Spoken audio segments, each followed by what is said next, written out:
Thank you for joining us today for the webinar Planning for Biodiversity to Cool Cities and Strengthen Food Systems. Just checking that you're in the right room, because this is happening as part of the inaugural Adelaide Climate Action Week, where I think there's exactly 100 events happening across the city and down in the Fluria as well, to celebrate and look at how we can all become more climate resilient. And there's so many events out there. I had the pleasure of going to the opening, and there was lots of provocations around what our roles are and what role you could all have as being guardian and caretakers of this earth and our life support system, which is very relevant to today's webinar. For those who haven't been a part of this webinar series, my name's Christy Spire, and I'm the team leader with the Nature Stewardship team here at Green Adelaide. And we always like to start by acknowledging the caretakers that have been on this particular piece of land for eons, thousands of years. Ngadlu Tampanthi, Ngadlu Gana Yatanga Imperenthi, which translates that it's good that we acknowledge that we are meeting on Kaurna country today, and to always take a moment to remember the past, the future, and also the present, all the amazing ways that Kaurna are leading and caring for country right here in Adelaide. And there's so much opportunity to learn about their work and connect up, and we're very grateful for that. This is the 6th instalment of our seminar series for 2026, which we run to help share the great work happening right across Adelaide to help it to become cooler, greener, wilder, and particularly this focus this week, more climate resilient. The session is being recorded just in case you miss any bits, and will also be available on the Green Adelaide YouTube channel for you to reference afterwards or to share with students or networks, so that it's an ongoing resource for everybody. So today we're very pleased to be joined by Associate Professor Doug Bardsley from the Adelaide University, now that it's had its name change. Doug brings more than 30 years of experience researching climate change adaptation, environmental planning and sustainable development, both here in South Australia and also overseas. So much to learn from our overseas counterparts. His work focuses on the connections between people, landscapes and biodiversity, and how we can build resilience in the face of a changing climate. So lots of links and threads to be made today. Doug is going to share how biodiversity can help us respond to some of our biggest challenges, from extreme heat and declining ecosystems to strengthening the systems that produce food for humans. So we're really excited to dig into this today, Doug. So I will stop sharing my screen and get you to start sharing yours. Thanks very much, and thanks for the invitation to speak today. It's fantastic opportunity to speak about some of our work, the things we've been doing, and it's a great chance to reach out in different ways. And I would welcome any questions today. Before I get going, I'd also like to acknowledge the traditional owners on the lands on which I live and work, and a lot of this work is very relevant for empowering Aboriginal and Torres Strait Islander work around Australia, and there's a lot of very interesting links going on, so it's particularly important. I'm a geographer, so I look at how we organise and plan and how we make decisions in relation to biodiversity, and so my focus today is not going to be so much on the biodiversity itself, although at times I'll talk about some pretty cool biodiversity that's around the place. But I do want to focus on this idea of how we're going to plan and use and work with biodiversity to respond to climate change in particular. And so that's the real essence of this particular study. So today I'm going to start by looking at climate change risk and just introduce you to a few of the major risks that are going to be important for biodiversity and how we manage our cities and our agricultural systems. And then I'll divide it up into a focus on urban biodiversity and how we plan for that biodiversity and particularly risk in that context. And then I also do quite a lot of work looking at agricultural biodiversity, particularly from a social perspective of how people are making decisions using biodiversity to support resilience within their agricultural systems. And I guess most of the work we've done overseas has been in that particular space. We've just finished some work in Nepal looking at how forestry systems interact with agricultural systems to build resilience in relation to climate change. And so I won't touch on that international work today, but that a lot of my work looks at that issue of how are we going to ensure that we have secure food systems in relation to climate change, and what is the role of biodiversity in supporting resilience in those systems. So I guess you would have seen quite a few maps like this. This is from the United States National Oceanic and Atmospheric Association's reviews that they do each year. Basically, what we're seeing year after year is increasing warming at a global scale. And that's really important that it's at a global scale, not a regional scale, because this isn't just something that one place is dealing with or one system is dealing with. We're seeing it over land, over oceans, big parts of the world. You might have heard some of the talk this last week about Europe warming a bit faster than other parts of the planet. There's been a big discussion about that because of the fires in Spain and France. Big part of that is that what we're seeing is a lot of warming at mid-latitudes.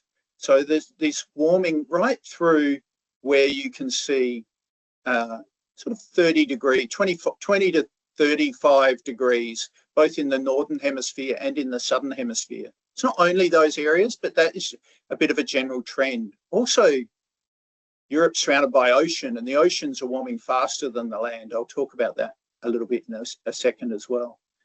And that's really important for us because those areas in Europe that are warming and experiencing extreme heat waves at the moment have very similar climate types to us in southern Australia.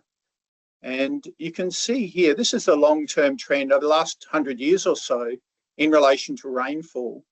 Probably the strongest clear indication of drying we've seen in Australia is in the southwest of Western Australia, although the Mediterranean climate regions in South Australia and Victoria have also dried a lot during that time. Not so much here, but we are seeing more and more climate variability in relation to rainfall. So different types of conditions, later spring breaks, earlier autumns, those types of things. So we're seeing a changing conditions. One of the reasons why the mid-latitudes are warming and drying more than other parts is linked to this, and it's a really interesting scientific work that's coming through, and there are a number of studies that are looking at it more and more, which is basically showing that we're getting more very high pressure, high systems that sit over southern Australia for longer. And so 20, 30 years ago, we talked about Australia not getting blocking highs, these highs that would block the fronts coming across the Southern Ocean that would deliver our rainfall in the spring, in the winter and the autumn, those key months. Now we're getting more high pressure, and that's a consistent trend across southern Australia. It means that when we do get these high pressure systems, they're bigger, they stay longer, and they hold out these frontal systems to the south, which deliver most of our rainfall. And so there's also a trend that we're getting more extreme weather conditions further south. That means when those highs eventually do move north in the winter, when we do get rainfall, we're also getting more storms, more considerable rainfall events. This is quite an interesting graph, and it basically is showing that all of the major oceans are experiencing greater wave power, which is basically more energy in the oceans. But by far the biggest change is occurring in our southern ocean. So one of the major changes we're experiencing as well is perhaps tied to this fact that we're getting more extreme low pressure systems that are curling their way around the planet, generating a lot of energy across the Southern Ocean.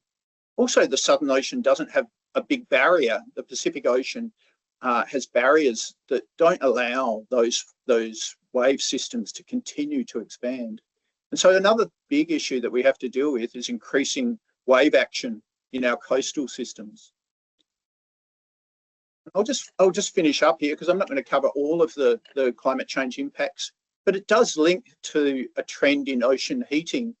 And one of the areas of the globe that is heating most in the oceans is the oceans that we have to our south. You can see that there's been a really big uptake of energy associated with climate change over the last 20, 30 years. And that also means that we're going to get more sea level rise and also changing conditions. And this might have had some important implications for the algal bloom that we've seen off the coast in recent times in South Australia. So there are a whole lot of changes going on, and my work has been looking at how do we plan effectively for future climate change. That's a tough question because it means that we have to anticipate. We have to look out into the future. It's not just what's happened in the past is going to be useful for what happens in the future, but also how is that going to change, and how do we start dealing with anticipating risk. Here you can see a photo just to the south of Carrickawlinga, Normanville, example of where the coast has been used as a buffer and nature is being used as a very important tool for protecting developments further inland. Now, it's a good example of effective planning where we don't actually build up into exactly where we might think things are going to stay, because things aren't going to stay in the same place. And that's true for coasts. It's true for most of our biodiversity systems. They're going to change. And so that raises a whole lot of questions. And that's what I want to investigate a bit further today. How are we going to deal with those challenges of change? And in many cases, it's uncertain change as well. So planning for climate change adaptation is not easy. Governments around the world are struggling with them. And it depends a little bit what type of socio-ecosystem, what sort of relationship you're looking at, may be more or less easy to manage. Biodiversity can be difficult to manage because it does have some social components, but basically we're reliant on the biodiversity itself, the ecosystems, the species, the relationships between species to continue so that we get good outcomes from biodiversity. Some of our other systems are easier to manage because we have a lot more decision-making power. And I'll touch on agriculture and agricultural systems in relation to that, and particularly viticultural systems today as well, where decision-making in relation to using biodiversity is becoming a much more important tool that's developing across Australia. When I first talked about giving this talk, I like the idea of cool biodiversity having two meanings. So I'm just going to drop in a few cool biodiversity examples here. And this is one I came across recently with my wife. We've been fungal forayers for the last few years. Pam Catcheside from the Botanic Gardens would run the fungal forays, and we sort of caught the bug from that. This is a really interesting species, Sphaerobolus stellatus. The picture on the left there is just a kangaroo poo, and you can see it's covered by this fungus. It's called the cannonball or artillery fungus. And I think it's pretty cool because they shoot their fruiting bodies from this tiny little organism up to 6 meters across the landscape. A great example of the cool biodiversity that exists in the Mount Lofty Ranges. But I also want to talk about cool biodiversity from the perspective of how it can change our local ecosystems and change the human systems as well. One thing we've done incredibly well in Adelaide, unlike a lot of cities in the world, is to retain most of our green hinterland. And that's been a great thing for this city because it provides an ongoing change to climate. both warming and arguably also rainfall. The fact that we've got so much vegetation along our ranges arguably alters those rainfall impacts as well. Planning doesn't just happen. That's really an important thing too. It's just not, of course, we're going to do it. It's about decisions. And Adelaide as a city has a fantastic heritage in relation to that. It started from the very first European settlements, and probably before, when Indigenous people were managing these landscapes there, but we just don't know enough about that. And we did a study about that a few years ago. But post European colonisation, a lot of good decisions were made in relation to where to put our city, to put it in a location where there was a big agricultural plain at the time, where there were rivers, where a grid structure could be set up, where it was located with the parklands around the city to provide that protection.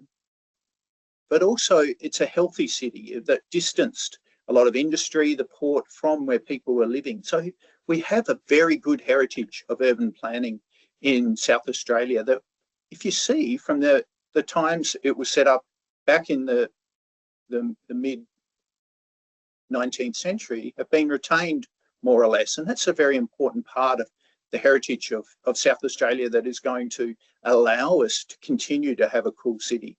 It's a fantastic thing, and most cities simply don't have that. Built on that very good early planning, a lesser known scheme is the Metropolitan Open Space Scheme. And this really got going in the 70s, where the Adelaide City parklands were built upon with links in different ways. One that was established in 1971 was the Hills Face Zone. And you can see in the image in the top right there, that Hills Face Zone extends all the way from right to the northern parts near Gawler, all the way to south of McLaren Vale. A fantastic wedge of green that has been retained, but it's constantly chipped away at. Other places in the world have a similar hilly landscape behind their city, but they've built on it for the obvious reason that a lot of people want to live in those beautiful landscapes with the views across the city. We've decided as a state, as a city, to say, no, that's a really important green space that we're going to have a lot of national and conservation value, national and state conservation values, but also a lot of private lands that encompass those natural systems. Another part of this is the coastal foreshore, and South Australia's worked over the last 20 years or so to regenerate a lot of those coastal areas, so there isn't an immediate building up right next to the sea. Parts of Semaphore, for example, Brighton, Seacliff have regenerated that coastal park really well. Again, we take that for granted that we'll have an ongoing continuous beach all the way along our foreshore in Adelaide, but that isn't necessarily going to be easy to maintain, particularly if we get that sea level rise that's expected in the future. And then there's a whole lot of urban buffers as well, things like links between areas, major watercourses, big areas or big conservation areas that are equally important. So threaded through our city is this Metropolitan Open Space Scheme, which means that we retain the coolness. But if you see in that bottom image there, a lot of the advantages of a cooler landscape are up in the higher elevations, are up in those cooler, greener ranges.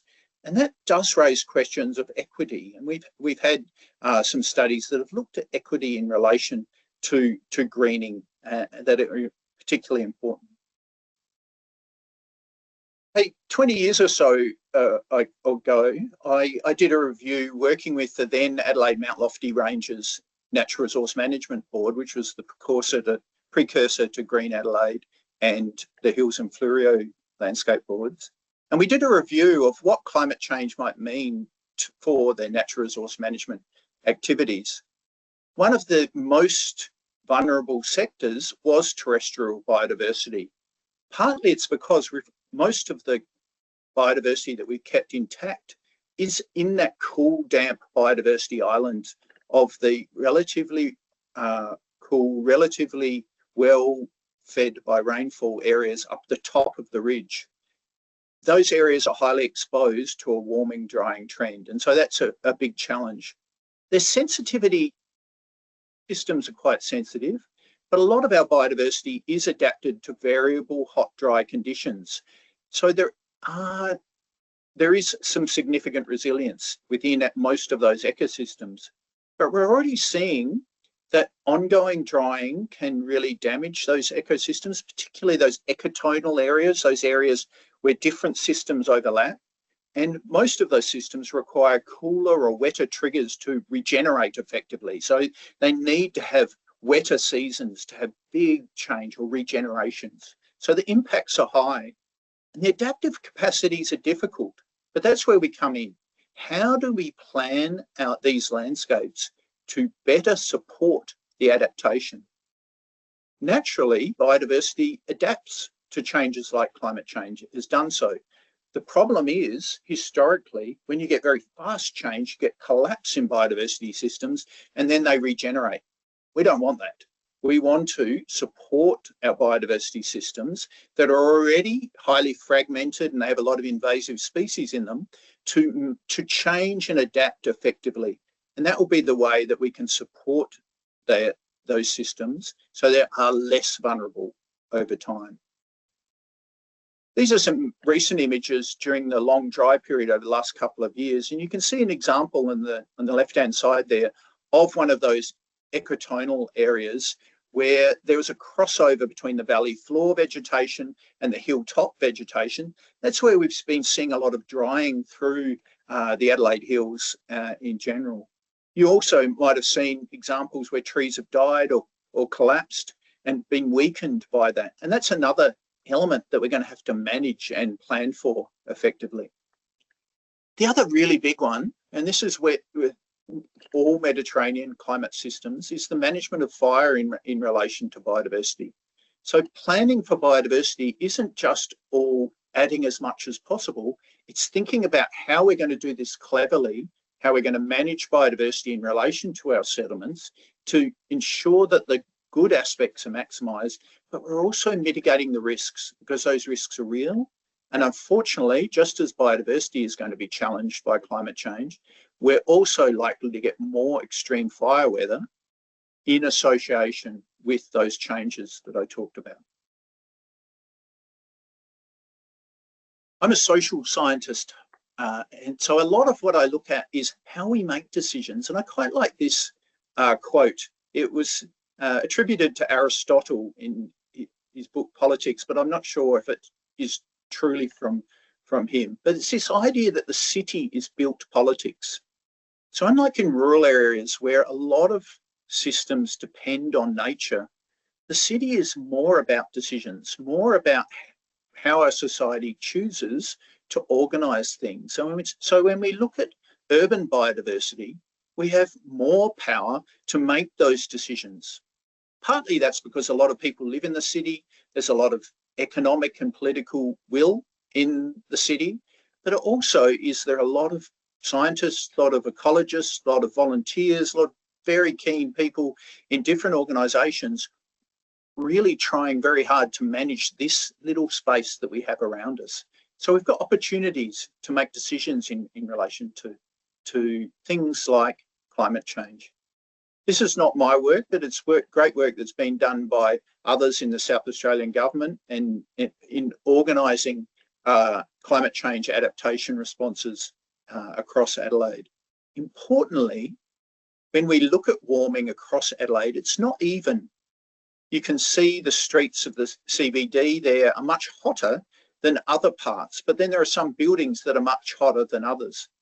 What the parklands offer is this great cooling area around the central business district that mitigates extreme heat to a considerable extent. So the fact that we've been able to use recycled water and deliver it to the parklands. I still remember when the parklands were dry and dusty during the summer. Now we've got these green spaces that are able to provide a huge buffer.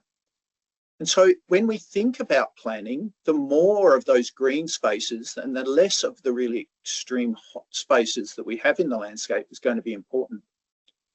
That links to the map on the right here of the Greater Adelaide region, showing the real temperature extremes in the dark red around Adelaide, the Greater Adelaide region.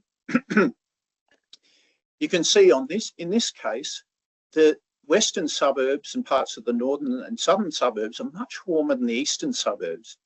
A big part of that is that the eastern suburbs are higher, but they've also retained more of their green vegetation than the western suburbs. And so that really raises an important issue of equity. Some of that equity is nature. The fact is, there were much more established forests to the east than the west at the time of settling of the city of Adelaide.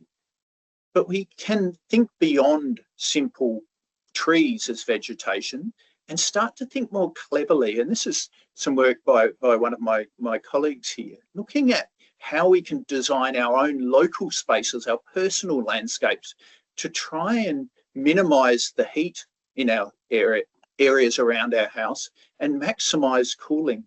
So thinking about where the summer sun is and how that's going to be directed towards your house or in and around your location can mean that you can be clever in relation to your planting. You might want to plant, for example, to the north to deflect some of that summer sun. I know people put in deciduous trees to the north that provide a lot of cover during the summer and are able to drop their leaves during the winter and provide that winter sun, for example. That type of response in relation to greening can be really interesting. Unfortunately, we don't have too many of those big deciduous trees in Australia, but you can organise that in and around your garden if you want. So there are ways of thinking about adaptation that don't require big state government planning or local government planning initiatives. Everyone can think about their personal habitat, and even if it is having the ability to put up a green wall of pot plants that blocks the sun, that can be a really useful way of changing your own microclimate and planning in relation to that. But there's a bigger question here that I want to touch on. I think it's really important, and the City of Adelaide has highlighted this as well. A lot of the time when we think about green policy and the retention of biodiversity, we focus on significant trees and native trees. And why I think this is really important, and it's clear that we need to continue that, when you think about biodiversity in relation to cooling your place, it doesn't have to be trees. It can be other ways of greening your location. Some of that is living architecture or green streets, retaining vegetation that might not be trees along your streets.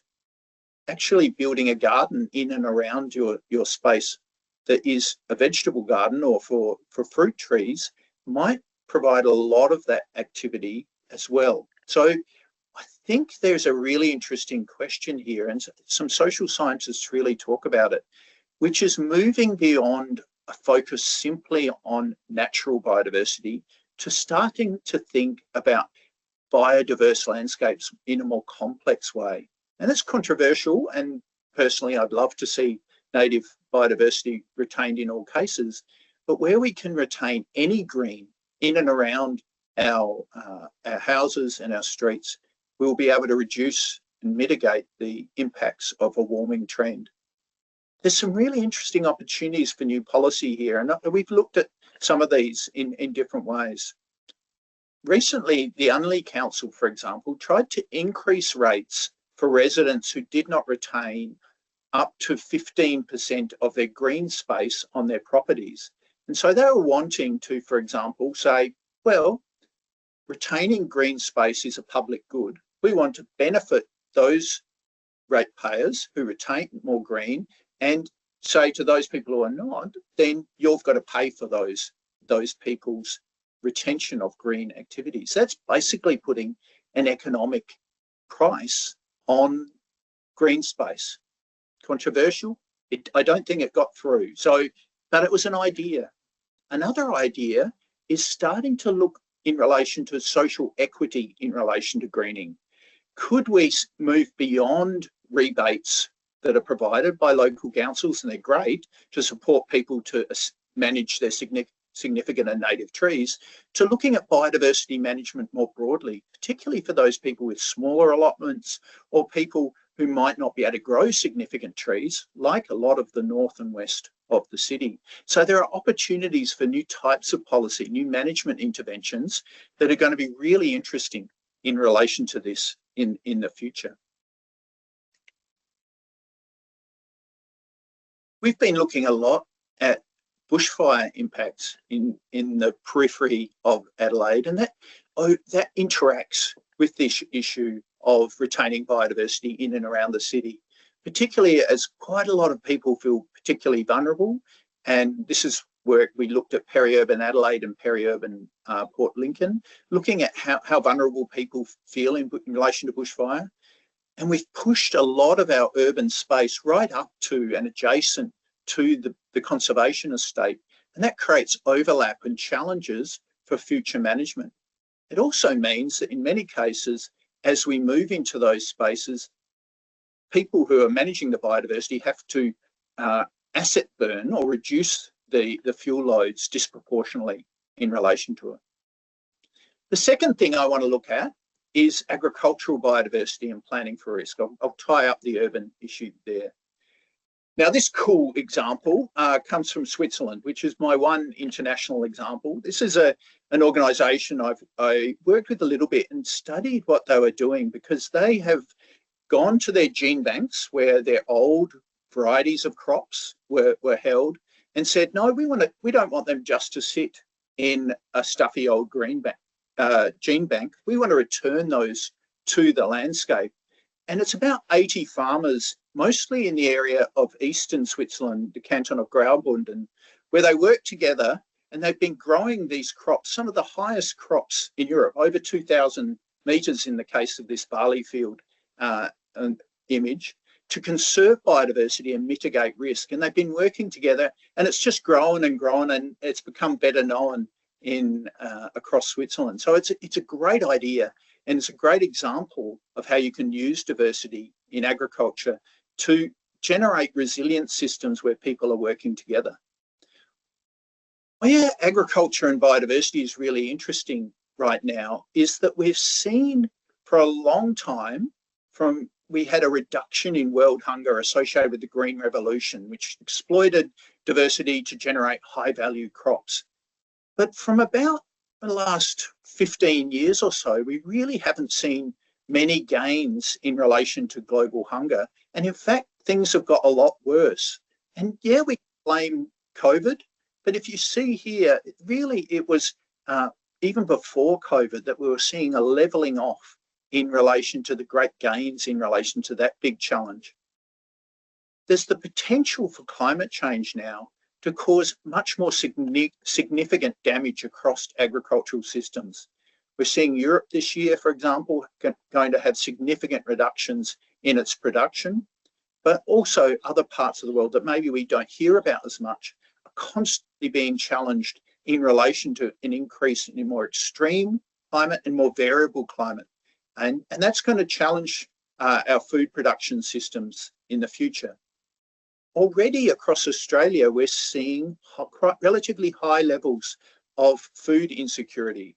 Foodbank does a survey every year of about 400 adults, and they've received really amazingly stable results, which is about a third of Australian households are moderately or severely food insecure.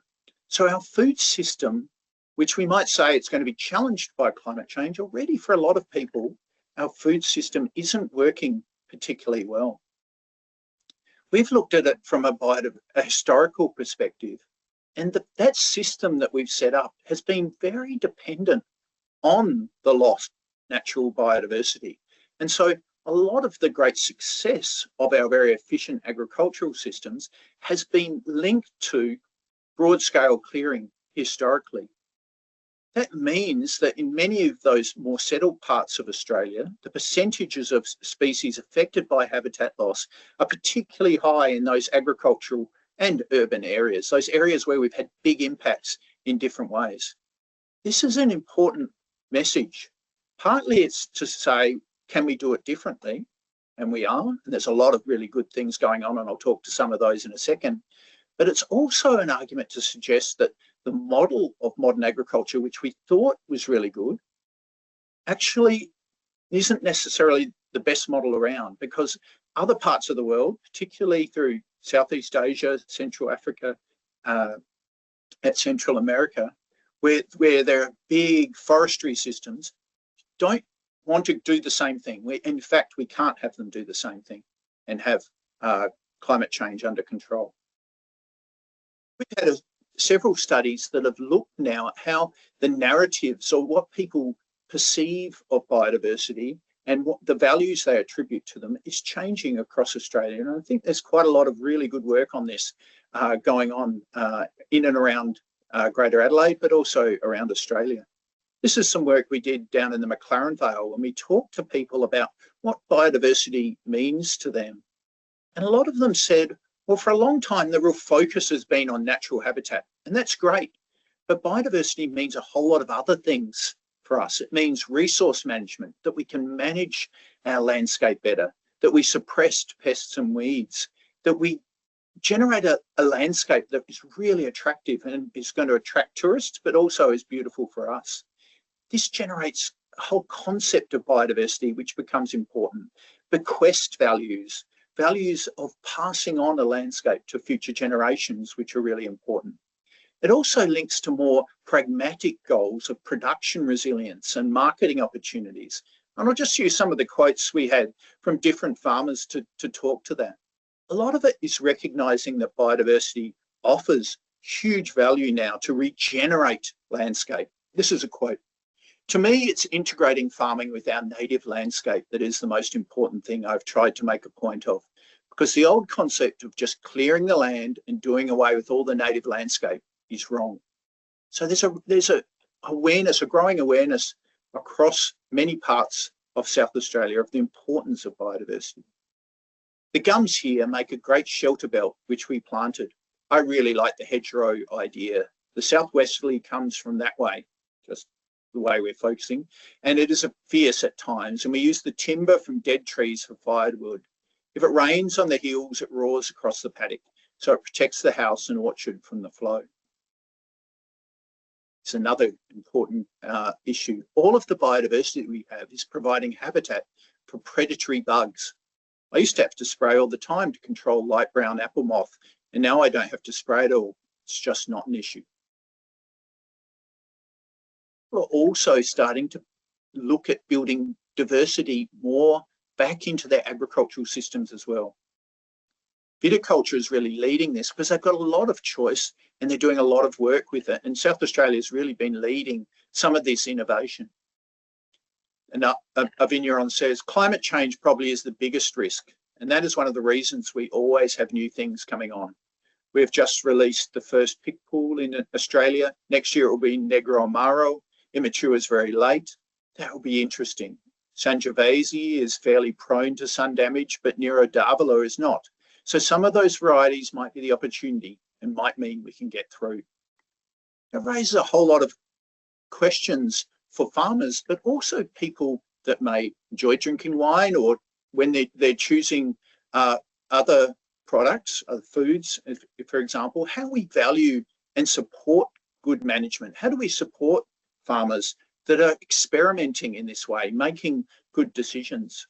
One of the things we've been looking at is how we can use tourism as a regenerative tool to support farmers in this way. Can we get people coming down to these areas that are able to say, well, you're doing a great job using the landscape very effectively, conserving biodiversity, working with, in this case, in Langhorne Creek, the water very effectively to regenerate vines and to grow things very well. This is just some work we just finished this year. When we asked people, and we interviewed planners and people from government and community and industry, how our planning system is working in relation to tourism development, in general, people were pretty negative. There was a sense that maybe we could do better in relation to our planning system. There are a number of factors here. Some people are saying, well, I find it really frustrating in the local government landscape that our residents don't have the same amount of ability to impact planning decisions as they had in the past. There's a sense of weakening of community and local government voices. That was emphasised by other people. It's about the removal of your rights. So if you don't like what's happening, there's nowhere to go and there's nothing to do. Bad luck. There's some really important issues here about the erosion of trust, and also this idea that the community has a big job to do to remain vigilant, but it doesn't have a voice. It's raising important questions for planning if how we can improve the communication between government and other decision makers and the community so they get the outcomes they want in relation to biodiversity and development. It's got to come back to that local perspective again, or consideration of the local perspective having more weight. We asked planners what might be good planning responses. Some things might be relatively easy. How we acknowledge that there are problems, that we have challenges here at integrating all of these developments in association with biodiversity and agricultural landscapes on the peri-urban fringe of Adelaide. How do we work with communities to define character better? Some things are going to be a little bit harder, but how do we incorporate that into policy? Could we, for example, have state-supported case management to mentor farmers and communities about tourism development and other developments that are occurring in the landscape? Some things are going to be harder, but maybe as climate change ramps up, we'll need to become more strategic in approaching these types of developments in these rural landscapes and bring stronger representation into the planning system that many people are saying has been weakened in recent times. Here might be to start thinking about new categories for conservation.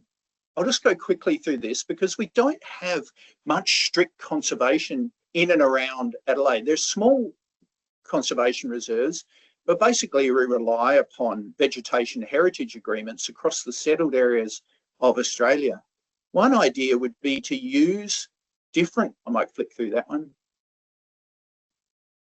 different IUCN conservation categories that link people to place more formally. And I think there's some really interesting and innovative ideas that are possible here. And some of these, like conservation through management intervention, or landscapes that are managed mainly for protection and recreation, but by private landowners, could provide mechanisms.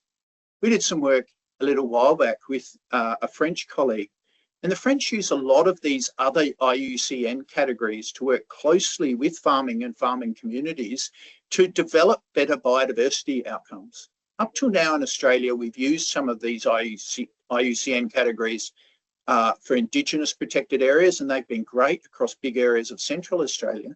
But there's probably a new wave of opportunity associated with new types of conservation reserves that guide this communication between farmers and even urban landowners and conservation, so that we get the types of outcomes in the areas we need in a more organised and coordinated manner. It's one idea for peri-urban and urban Adelaide.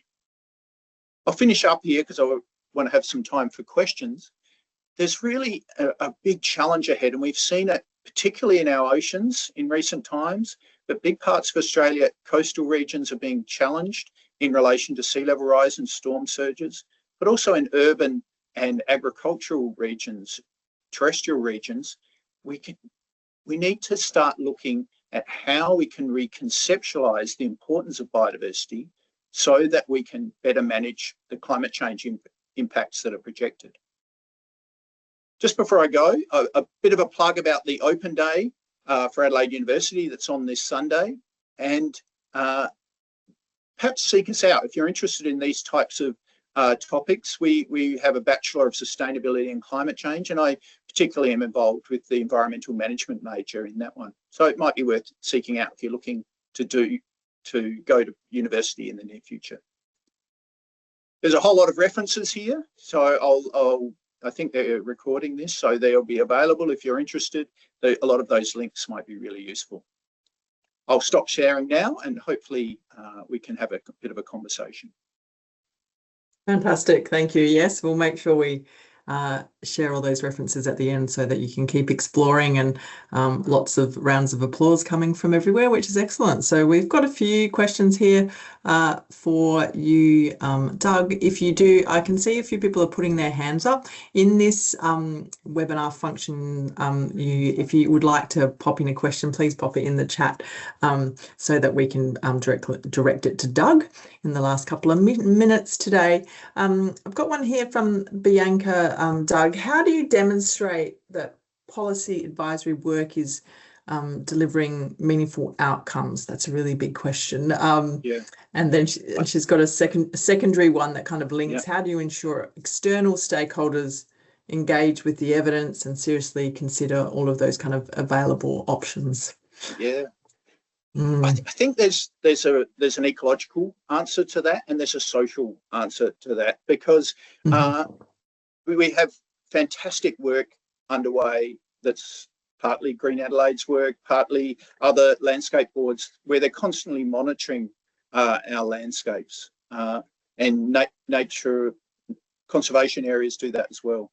There's also a really interesting social question there about how we value biodiversity. I think we've been able to, because of that fantastic early planning that set aside these big green spaces adjacent and in and around our city, we've almost been able to take it for granted, but we won't be able to do that in the future anymore. And I think that's going to be really important, that we value our what we have, and really look to invest and support policy that invests into better management of particular landscapes. The River Torrens regeneration is a really good example of that, but also a lot of our national parks have a lot of invasive species in them, for example, and that will lead potentially to changed landscapes over time. We've done a bit of work on invasive species, and they're annoying, because when you get climate change and big pressures from climate change, often the native species are more vulnerable to that change than the invasive species is. So the native forest will decline in value or in ecological values, and other species will move in to those same spaces. So we have to be very careful to monitor those and to be able to manage those effectively.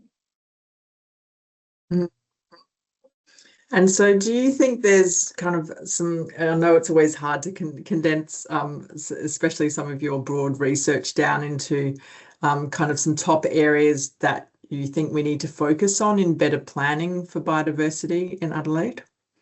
And those kind of big opportunity pieces, I suppose, where we can, if we can all come together around a few big pieces. I think there's a chance right now with the Nature Repair Act at a federal level, with the new Biodiversity Act in South Australia, with a wave of concern about biodiversity loss at a global scale associated with the Convention on Biological Diversity and the Kunming-Montreal Agreement, which is asking for 30% of areas to be protected by 2030. There's a big wave of interest, and I think we need to use that wave of interest to revaluing just how important biodiversity is, how wonderful it is that we have that biodiversity for a city like Adelaide. It gives us so much value all the time, from exploring it to cooling us to all of these values, but we just sort of take it for granted in relation to a lot of our planning. It means we chip away at it all the time, and so that Hills Face Zone is constantly being chipped away at in different ways, either through larger developments, but often just an extension of a few buildings up the hill, that type of thing. Are we going to accept that is part of the built politics of our city? Or are we going to say, no, we don't want that. We're going to keep that green space. That's fantastic. We have it. It's amazing we have it, really. If you go to places like Los Angeles or other cities around the world, they've built right up those same landscapes. So are we going to make the decision to actually value our green spaces, or are we going to say, no, actually they're not that important. They can disappear over time. And I feel like there's a few comments on the chat here around, that, people are feeling like there's that people aren't, people are wanting to value these things, but they're not being listened to, and things are being overturned. And Nat did bring up that Adelaide Hills face zone strategy. Is it still effective in protecting the biodiversity, that it was intended to do, or do some of these things kind of weaken over time? Like I think you've just referenced, and so being vigilant about them and reminding people of that we need to collectively have the effort behind them. But then when people do draw together with the collective effort and they don't feel like they're getting heard, or the mechanisms aren't there, that can be disheartening. That was the slide I clicked over very quickly. So I jumped over one slide because I was running out of time and I wanted to have questions, but it was exactly on that topic. We asked a lot of NGOs, a lot of volunteer organisations, how are they feeling about this co-management? Is there good communication between government? And a lot of them said much the same thing, is that we're communicated with, but then we don't see the impact of our voice in relation to outcomes. So there's a sort of a sense of a weak communication. Perhaps we have to start thinking about stronger forms of communication, because when it comes down to it, local communities are going to be tolerating the level of risk that they want to. And that's that built politics, and it probably doesn't filter down to that local level well enough, particularly in the context of housing crisis, in the context of big cost of living pressures generally. Other factors are becoming more important perhaps than those landscapes. And that's, once we've lost them, we're not going to get them back. And so that's a real challenge for the city. Definitely. It looks like there's this is what always happens on these as well. People jump in and help answer each other's questions as well. So, which is good when there's quite a few questions to answer. But there was just a question here around, sorry, I'm just scrolling back up to it, around the impacts of carbon dioxide fertilisation and in relation to increased greening, for example, in semi-arid regions in South Australia. And does it have a selective pressure, paradoxically, reducing biodiversity? That's an interesting tension. Yeah, there are different photosynthetic pathways. They're called C3 and C4, and some of the species we might not want might have advantages over the other. I don't think that's going to be as important as other things like grazing pressures and decisions that we make about regenerating landscape. But yes, that can be a factor in relation to the CO2 concentration. Does disproportionately advantage some species over others. Yeah, definitely. And I'm really interested, particularly from your perspective as a geographer and more of a interested in the social processes around these, because I do think that one thing that you noted as well was just that need for roles to focus on the communications between organisations, so there's better information flows and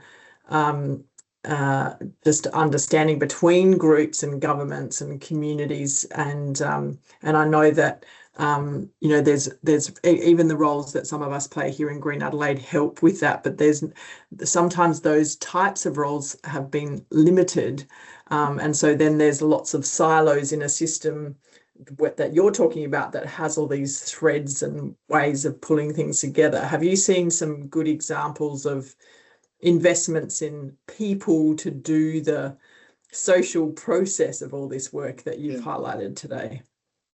Yeah, there's some, part of the success of the McLaren Vale, which is partly why we chose that region, is they have their own rural protection district, rural values protection district, that along with the Barossa, in a similar way, they have their own act. It means that there are stricter controls on large-scale developments, and they're required to spend more effort to ensure that any development fits the local characteristics. But even in those areas, when we interviewed people as part of this recent study, we did find that communication isn't always there, and that raises really interesting questions, because we can jump for short-term economic gains that might seem good in a short period of time.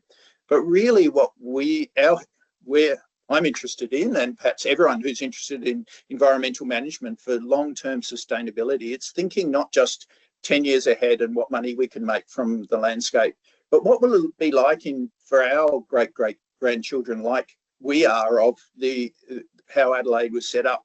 Will they go back and go in the same way, wow, those people made super decisions. They really set us up for the future, in the same way that we look back on some of the decisions that Light made, and I'm a bit of a fan of Colonel Light's decision making. He was incredible, that he knew the Mediterranean climate system incredibly well. He'd worked in Egypt, he'd lived in Italy, and he'd fought in the Iberian Wars in Spain. He knew the Mediterranean system. So when he came here, he set something up that worked really well, with the importance of the river, the importance of agriculture.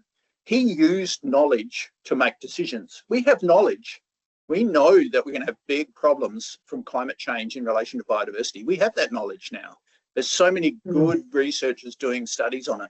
Do we simply say, well, we just want to make a whole lot of money, we're not going to really consider landscapes and their importance in the long term? Or do we focus on that and start to say, we're going to take some short-term hits for long-term gain, just like they did, to conserve these spaces for future generations? And a lot of the world's going to be asking this question, particularly in as things get hotter and drier, how we manage biodiversity effectively in that way. That's right. Yeah, it's like you said at the start, these are global decisions that every jurisdiction is facing as well, so that we can share a lot of the solutions, the challenges, but also the solutions.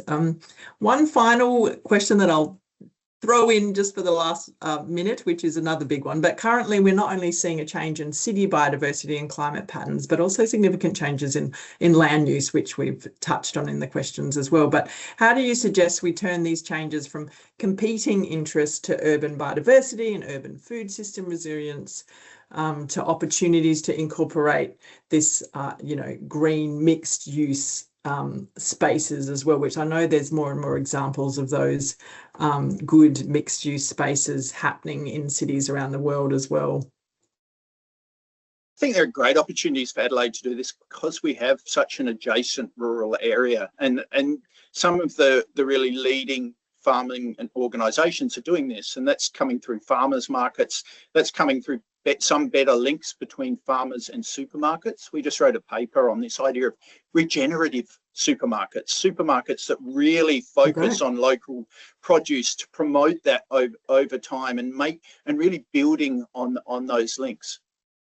Some countries really do that a lot in their supermarket system. Our supermarket system has gone away from prioritising local production a little bit. So that idea of sovereign food and the opportunities for supporting regenerative agriculture needs to happen, not just on the odd little occasion that we want to buy something specific. It needs to run right through supply chains that are dominated by our supermarkets. So to make better links, there are real opportunities there between supermarkets and farmers that will allow us as urban dwellers to support good activities in rural areas. But another great element here is the Nature Repair Act by the federal government that is organising for a lot of people to regenerate landscape. Now, some of the carbon claims may be overblown at times. There's been some critical reviews of that, but the opportunities for regenerating all of those landscapes and biodiversity values associated with them are massive. So there can be opportunities to support good policy that achieves better outcomes as well. Governments need that support when they take risks, and climate change politics has been fraught, as we've seen in some of the discussions this week for Climate Change Week. They've been fraught in Australia. They shouldn't be. It's clear we're seeing climate change, and we need to get organised to respond to it more effectively.